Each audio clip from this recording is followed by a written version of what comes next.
আসসালামু আলাইকুম রহমতুল্লাহ। প্রিয় শিক্ষার্থী বন্ধুরা, তোমরা যারা নবম শ্রেণীতে চলমান তোমাদের জন্য এই ক্লাসটি খুবই গুরুত্বপূর্ণ একটি ক্লাস। তো আজকের এই ক্লাসটি দুইটি অঙ্ক নিয়ে আলোচনা করব তোমাদের সাথে। যেহেতু আমার প্রত্যেকটা ক্লাসে এই পর্ব অনুসারে সাজানো হয়, সেক্ষেত্রে আজকে আমাদের এই ক্লাসটি পর্ব হচ্ছে 4, অর্থাৎ নবম শ্রেণী 4.1। এটা হচ্ছে সূচক ও লগারিদমের অধ্যায়। এই জন্য তোমাদেরকে বলবো আমার এই ক্লাসটি অবশ্যই তোমরা একটু মনোযোগ সহকারে বুঝবা, যেহেতু এখানে প্রশ্ন করার সুযোগ আছে, বাট উত্তরও দেওয়ার সুযোগ আছে, কিন্তু সাথে সাথে আমি হয়তো বা ওইভাবে উত্তরটা দিতে পারবো না। আমি চেষ্টা করব উত্তর দেওয়ার পরবর্তীতে দেখে। এই জন্য তোমাদেরকে বলবো যে পুরো ক্লাসটি অবশ্যই একটু মনোযোগ সহকারে দেখার চেষ্টা করবা ইনশাআল্লাহ। তো তোমরা যদি অবশ্যই কমেন্ট করে থাকো, তাহলে কমেন্টটা আমি নেক্সটে দেখব, দেখে চেষ্টা করব ওইটার রিপ্লাই দেওয়ার। এখানে 7 নম্বরের যে অঙ্কটা আছে, প্রথমেই 2 পাওয়ার n প্লাস পাওয়ার 4 মাইনাস 4 ইন্টু 2 এর উপরে পাওয়ার দেওয়া আছে n+1, আর এখানে আছে ডিভাইডেড দিয়ে টু পাওয়ার n প্লাস 2 ভাগ দেওয়া আছে 2। এখন এই যে অঙ্কটা আমি শুরু করে দিলাম। তো এখানে যদি তোমরা একটু খেয়াল করে দেখো, যে এর আগেও আমি তোমাদেরকে বলছিলাম পাওয়ার, অর্থাৎ সূচকের অঙ্কে বিশেষ করে যদি পাওয়ার অবস্থায় থাকে, পাওয়ারটা যদি প্লাস অবস্থায় থাকে, তাহলে অবশ্যই সেটাকে তোমাদের গুণ করতে হবে। পাওয়ার যদি থাকে প্লাস অবস্থায়, সেটাকে তোমাদের অবশ্যই গুণ করতে হবে। যেমন এখানে 2 পাওয়ার n আছে, অর্থাৎ আমাদের ডিভাইডেড টার্ম ছিল, আমি ডিভাইডেডটা দিয়ে দিলাম, 2 পাওয়ার nটাকে আমি নিয়ে নিলাম। এখন এই যে প্লাস আছে, এই প্লাসের কারণে এখানে ইনটু দিলাম, তাহলে 2 পাওয়ার 4 নেব। আচ্ছা, মাইনাস ছিল, মাইনাসটা রেখে দিলাম। এখানে 4 ছিল, 4ও থেকে যাবে, ডট 2 ছিল, 2 পাওয়ার n নিব একবার, 2 পাওয়ার 1 নিব একবার। অর্থাৎ আমি এর আগেও বলছি, এখনও বলতেছি, যদি কোনো সংখ্যার উপরে অর্থাৎ সূচকের ক্ষেত্রে প্লাস থাকে সেটা গুণ হয়ে যাবে, যদি মাইনাস থাকে আবার সেটা ভাগ হয়ে যাবে, এটা খেয়াল রাখতে হবে। আচ্ছা, এইখানেও সেম, 2 পাওয়ার n 2 স্কোয়ার, ভাগ ছিল, ভাগটাকে আমরা এইভাবে রাখেও দিতে পারি অথবা ডিভাইডেড করে দিতে পারি। এখানে একটু খেয়াল করে দেখো, এখানে আছে 2 পাওয়ার n, এখানেও আছে 2 পাওয়ার n। আচ্ছা, যেহেতু এখানেও 2 পাওয়ার n, এখানেও 2 পাওয়ার n, দুইটার মধ্যে আমরা একটা কমন নিতে পারি, 2 পাওয়ার n। আচ্ছা, কমন নিয়ে নিলাম। তাহলে এখানে যদি আমরা একটু হিসাব করি, 2 এর উপরে পাওয়ার 4 আছে, অর্থাৎ 2 আমাদের এখানে 4টা আছে। কয়টা? 4টা আছে। 4টা 2 যদি আমরা গুণ করি, অর্থাৎ তাহলে এখানে আমাদের আসতেছে 16, মাইনাস থাকে গেল, এখানে আছে আমাদের 4।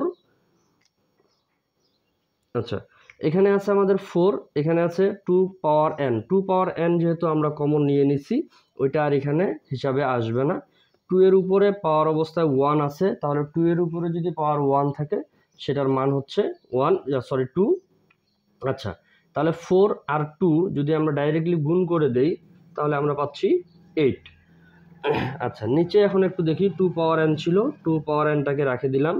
আচ্ছা, 2 এর উপরে 2 আছে, তার মানে এখানে আছে 4। এটা যেহেতু ভাগ অবস্থায় আছে, আমরা এইভাবে ডিভাইডেড 2 করে নিতে পারি। আচ্ছা, এখানেও 2 পাওয়ার n, এখানেও 2 পাওয়ার n, যেহেতু 2 পাওয়ার n 2 পাওয়ার n দুইটাই একই হয়ে যাচ্ছে, এবং কি যেহেতু তোমাদের ডিভাইডেড করা আছে, সেক্ষেত্রে আমরা এটাকে বাদ দিয়ে দিব, অর্থাৎ কাটা যাবে 2 পাওয়ার n 2 পাওয়ার n। আচ্ছা, 16 থেকে 8 যদি আমরা বাদ দিয়ে দিই, তাহলে আমরা পাচ্ছি উপরে 8। কি পাচ্ছি? 8। আচ্ছা, 2 পাওয়ার n তো বাদ যাচ্ছে, তাহলে এখানে 4 আছে, এখানে 2 আছে। 4কে যদি 2 দিয়ে ভাগ দেই, তাহলে আমরা পাচ্ছি 2। এখন 8কে যদি আমরা 2 দ্বারায় ভাগ করি, তাহলে আমরা পাচ্ছি 4। That's it. এই অঙ্কের অ্যান্সার 4। আচ্ছা, অঙ্কটা একটু ক্রিটিক্যাল মনে হলেও, বাট অঙ্কটা কিন্তু খুব সহজ, যদি একটু মনোযোগ সহকারে তোমরা দেখো। আমি এই জায়গাটা আবারও একটু তোমাদের বুঝিয়ে দেওয়ার চেষ্টা করতেছি, কারণ এখানে 2 পাওয়ার n ছিল, আমি 2 পাওয়ার n রেখে দিলাম। 2 যেহেতু প্লাস অবস্থায় আছে, তাহলে ইনটু হবে, তাহলে 2 পাওয়ার 4 হচ্ছে, মাইনাস থেকে গেল, 4 থেকে গেল, 2 পাওয়ার n একবার নিব, 2 পাওয়ার 1 একবার নিব। আচ্ছা, নিচেরটাও সেম, এখানে 2 পাওয়ার n, 2 পাওয়ার n এর মধ্যে একটা কমন নিলাম, 4টা 2 যদি আমরা গুণ করি, তাহলে পাচ্ছি আমরা 16, অর্থাৎ 16, মাইনাস ছিল থেকে গেল, 4 আর 2 যদি আমরা গুণ করি তাহলে ডাইরেক্ট পাচ্ছি 8।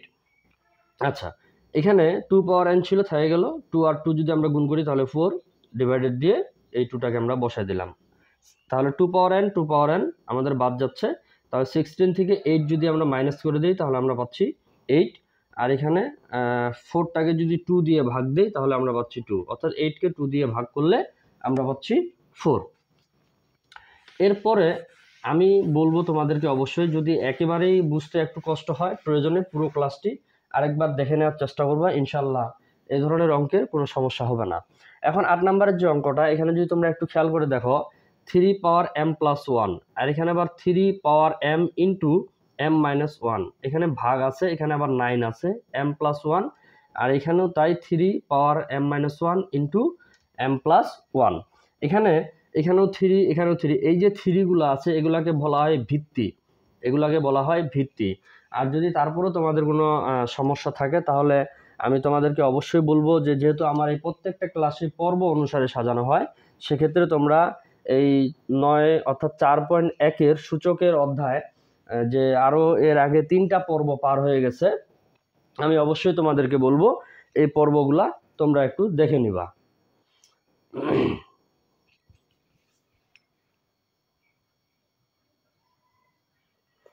এই পর্বগুলো তোমরা একটু দেখে নিবা, তাহলে আশা করি আর কোনো সমস্যা হবে না। তো আমি আবারও বলতেছি, এখন এই অঙ্কটা একটু যদি তোমরা খেয়াল করে দেখো, এখানে যেটা ছিল ওইটাকে আমরা রাখে দিলাম। আচ্ছা, এখানেও 3 ছিল, 3, এই m আর m যদি আমরা গুণ করে দিই, এটাকে আমরা গুণ করে দিব, যেহেতু এটার সাথে এই mটা গুণ অবস্থায় আছে, ভিত্তি 3 ছিল, ভিত্তি 3 থাকে যাবে। তাহলে m আর m যদি আমরা গুণ করি তাহলে হচ্ছে m স্কোয়ার মাইনাস থাকে গেল m আর 1 যদি আমরা গুণ করি তাহলে পাচ্ছি m। আচ্ছা, ভাগ ছিল, থাকে গেল, এখানে এই 9টাকে আমরা ভাঙায় নিতে পারি 3 স্কোয়ার করে, তাহলে m প্লাস 1 যেটা পাওয়ার অবস্থায় ছিল ওটা থাকে যাবে। এখানে 3 নিলাম, এই যে ভিত্তি 3 ছিল, ভিত্তি 3 থাকে গেল, এইটার সাথে এটাকে গুণ করে দিব, তাহলে m স্কোয়ার মাইনাস 1। এখানে যদি তোমরা ডাইরেক্টলি একটু বুঝো তাহলে তোমাদের a স্কোয়ার মাইনাস b স্কোয়ারের একটা সূত্র ছিল a plus b into a minus b, a plus b into a minus b, তাহলে a square minus b square, 1-এর উপর স্কোয়ার দেওয়ার কোনো দরকার নাই। আচ্ছা, তাহলে এখানে যেটা ছিল এটা আমরা এখানে আবারও বসাই দিব, ভাগ ছিল, ভাগ থাকে যাবে।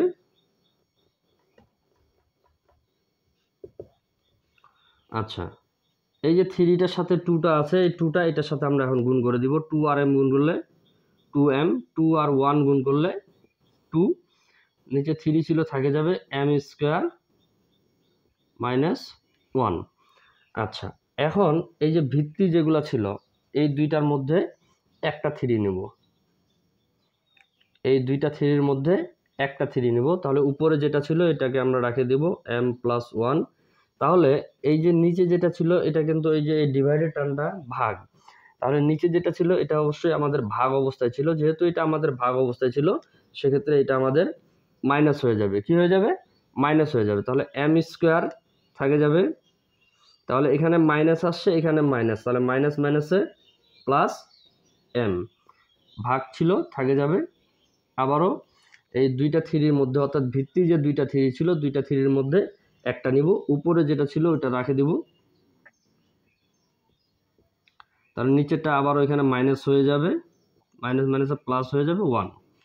আচ্ছা, আবারও বলতেছি, দুইটা 3-এর মধ্যে একটা 3 নিলাম, উপরে যেটা ছিল এটা সম্পূর্ণটাই বসাই দিলাম, ভাগ থাকার কারণে, এই যে ডিভাইডেড টার্ম থাকার কারণে মাইনাস হবে, তাহলে m স্কোয়ার ছিল, থাকে গেল, এখানে মাইনাস, এখানে মাইনাস, মাইনাস মাইনাসে প্লাস 1 আমাদের বসে গেল। আচ্ছা, এখন যদি তোমরা আরেকটু খেয়াল করো, এখানে ভিত্তি 3 দুইটা আছে, এখানে একটা, এখানে একটা, এই দুইটা 3-এর মধ্যে আমি একটা নিব, তাহলে এখানে উপরে যেটা ছিল এটা আমরা বসায়ও দিতে পারি অথবা হালকা হিসাবও টানে নিতে পারি। এখানে প্লাস m আছে, এখানে প্লাস m আছে, তাহলে হচ্ছে তোমাদের 2m। আচ্ছা, প্লাস 1 ছিল, থাকে গেল, মাইনাস m স্কোয়ার ছিল, এটাও এখানে থেকে গেল। এখন এটা কি অবস্থায় ছিল? আবারও ভাগ অবস্থায়। কি অবস্থায়? ভাগ। যেহেতু এটা ভাগ অবস্থায় আছে সেক্ষেত্রে এটাকে আবারও আমরা মাইনাস করে দিব। আচ্ছা, তাহলে এখানে যেটা ছিল অবশ্যই এটা বসাই দিব, তাহলে এখানে 2m থাকে গেল, মাইনাস প্লাসে মাইনাস 2 মাইনাস মাইনাসে প্লাস এম স্কোয়ার মাইনাস প্লাসে মাইনাস 1। আচ্ছা, শেষ পর্যন্ত কভার করতেছে কিনা একটু দেখে নিব। আচ্ছা, তোমরা যদি এখন একটু খেয়াল করে দেখো যে এই পুরা লাইন যেটা আছে এটাকে আমরা প্লাস মাইনাস করব। কি করব? Plus minus. ভিত্তি 3 যেটা ছিল এটাকে আমরা এখানে রাখে দিব। এখন এখানে আছে 2m, এখানে আছে মাইনাস 2m, অর্থাৎ এখানে আছে প্লাস 2m, এখানে আছে মাইনাস 2m, তাহলে প্লাস মাইনাসে কাটা। এখানে আমি তোমাদের আরেকটা কথা বলে রাখি যে এখানে আমরা কাটে দিচ্ছি, অর্থাৎ তোমাদের যেন সহজভাবে বুঝতে পারো তোমরা, এই জন্য আমি এই জায়গাটা কাটে দিচ্ছি। তবে পরীক্ষার খাতায় অবশ্যই এই কাজটা করবা না তোমরা। এখানে plus M square, sorry minus M square, এখানে হচ্ছে প্লাস এম স্কোয়ার, এই দুইটা কাটা। এখানে হচ্ছে প্লাস 1, এখানে হচ্ছে মাইনাস 1, তাহলে আমরা পাচ্ছি কি? শুধু মাইনাস 2। কি পাইলাম আমরা? মাইনাস 2। আচ্ছা, আমি একটু সাইডে দেখি।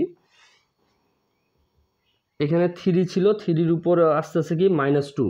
তাহলে মাইনাস যেহেতু আছে, মাইনাসের কারণে আবারও আমরা ডিভাইডেড করে দিব, 3-র উপরে স্কোয়ার দিব, উপরে কিছু থাকতেছে না, ওই জন্য 1। একটু যদি তোমরা খেয়াল করো, এই যে মাইনাস আছে, মাইনাসের কারণে আমরা এখানে ডিভাইডেড নিব, মাইনাসের কারণে ডিভাইডেড। 3-র উপরে 2 ছিল, 3-র উপরে 2 আমরা রাখে দিব, উপরে কিছুই থাকতেছে না, ওই জন্য 1। তাহলে এখানে অ্যান্সার হচ্ছে 1/3-র উপরে যেহেতু স্কোয়ার আছে সেটা হচ্ছে 9। এটাই হচ্ছে এই অঙ্কের অ্যান্সার। আসলে প্রত্যেকটা অঙ্ক আমি চেষ্টা করি খুব সহজভাবে বোঝানোর। আমার ফেসবুক, ইউটিউব সব জায়গায় আমার ক্লাস থাকে, এই জন্য তোমাদেরকে বলবো অবশ্যই, বিশেষ করে তোমরা যারা নবম শ্রেণীতে আসো, তোমাদের জন্য যে প্রত্যেকটা ক্লাস, অর্থাৎ প্রতিদিনে আমার একটা করে ক্লাস আপলোড হয়, এই জন্য তোমাদেরকে বলবো প্রতিদিন আমার যে ইউটিউব চ্যানেল আছে JA আমিনুল টেক, এই চ্যানেলে তোমরা প্রতিদিনেই আমার কোনো না কোনো ক্লাস আপলোড ওখানে দেখতে পাবা। তোমরা এখানে আমার ষষ্ঠ এখনও আপলোড দেওয়ার সুযোগ পাইনি, সপ্তম থেকে শুরু করে নবম শ্রেণী পর্যন্ত প্রত্যেক দিনে একটা করে ক্লাস আপলোড করা হয় সন্ধ্যা 7:30টায়। এই জন্য তোমাদেরকে বলবো অবশ্যই তোমরা যদি চাও ক্লাসগুলো দেখে আসবা। আর তোমাদেরকে বলবো যে ক্লাসগুলো আমি চেষ্টা করি তোমাদের একেবারেই খুঁটিনাটি বিষয় থেকে শুরু করে প্রত্যেকটা যেন ধাপে তোমরা খুব ভালোভাবে বুঝতে পারো, এই জন্য আমি চেষ্টা করি ওইভাবে কমপ্লিট করার। আর তোমাদেরকে আরেকটা কথা বলবো যে অবশ্যই তোমরা যদি আমার এই চ্যানেলে একেবারে নতুন হয়ে থাকো, অবশ্যই চ্যানেলটি সাবস্ক্রাইব করবা এবং সাথে বেল আইকন বাজিয়ে দিবা, কারণ প্রত্যেক দিনে যেহেতু একটা করে ক্লাস আপলোড হয়, ক্লাসটি আপলোড হওয়ার সাথে সাথে তোমাদের ফোনে নোটিফিকেশন চলে যাবে। সো আজকের ক্লাসটি এখান থেকে শেষ করতেছি। সকলের সুস্বাস্থ্য কামনা করে আসসালামু আলাইকুম ওয়া রাহমাতুল্লাহি ওয়া বারাকাতুহু।